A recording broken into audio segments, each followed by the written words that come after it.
Tomorrow, President Biden will depart for his first international trip as president, where he'll be meeting with key European allies ahead of his summit with Russian President Vladimir Putin. On day one, he'll meet with members of the U.S. Air Force stationed in England, followed by a meeting with UK Prime Minister Boris Johnson. He'll then attend the three-day G7 summit and meet with Queen Elizabeth.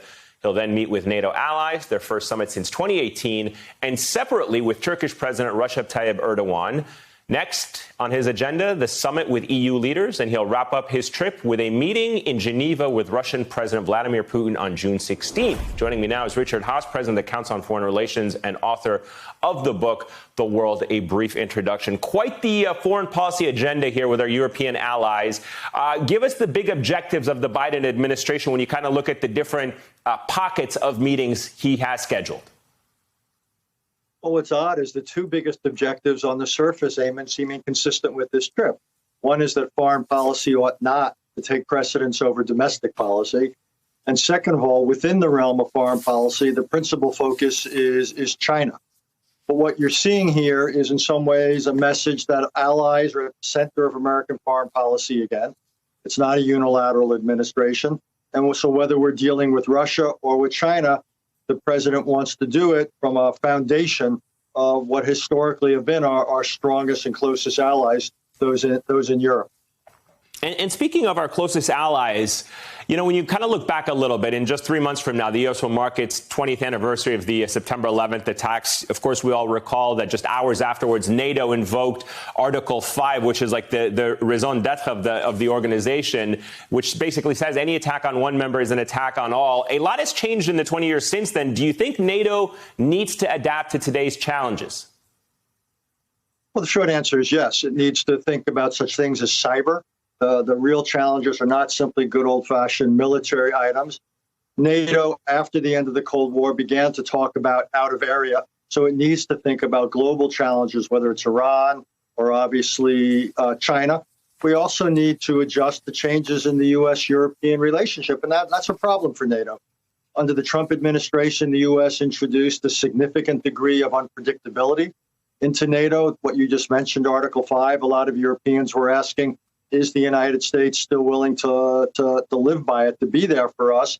Mr. Biden essentially is. But what a lot of the Europeans are wondering, is this simply a 4-year return to what we used to know between Trump and Trumpism in the future? And I think part of Mr. Biden's challenge is to reassure here, to reestablish American reliability.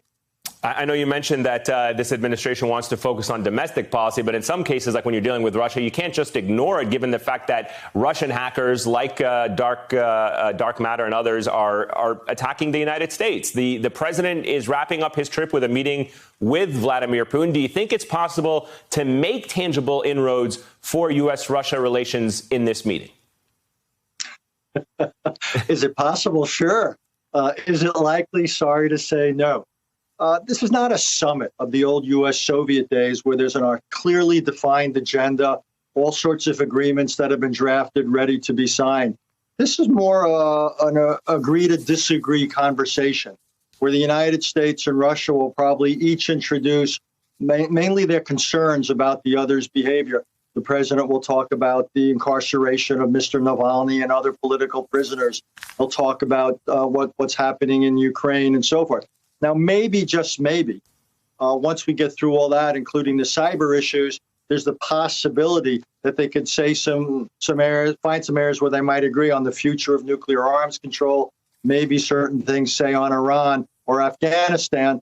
But again, we can't measure this by agreements. In some ways, the fact that they will openly disagree, the best thing about that, Eamon, may be that each will leave with a better idea of the other. The chance of miscalculation down the road seems to me, therefore, gets reduced. Yeah, and I misspoke earlier. It said dark side, not dark matter. Apologies on that. Let me finally ask you about the Middle East, just because we've been following this story in East Jerusalem. This administration has been clear. They don't want to see evictions, but the decision by the Attorney General not to get involved means like it's most likely or more likely that the evictions will, in fact, go forward once the Supreme Court makes its decision. What should the administration do here? Look, there's not a lot we can do. What's most interesting to me is if that were to happen, there will again be protests, and this new coalition, this unwieldy 8-party coalition that by then could well be the Israeli government. The question is, can it survive, or could it survive the kinds of events, just what you're discussing, where there's violence, Hamas might do something. And one of the 8 parties in the coalition is obviously this group called Ram, this Islamic Arab party. Will they be able to hold together? The one thing they agree on is their opposition to Bibi Netanyahu. They do not agree on the way forward. So what this says to me is very early on, this new Israeli government could well be tested.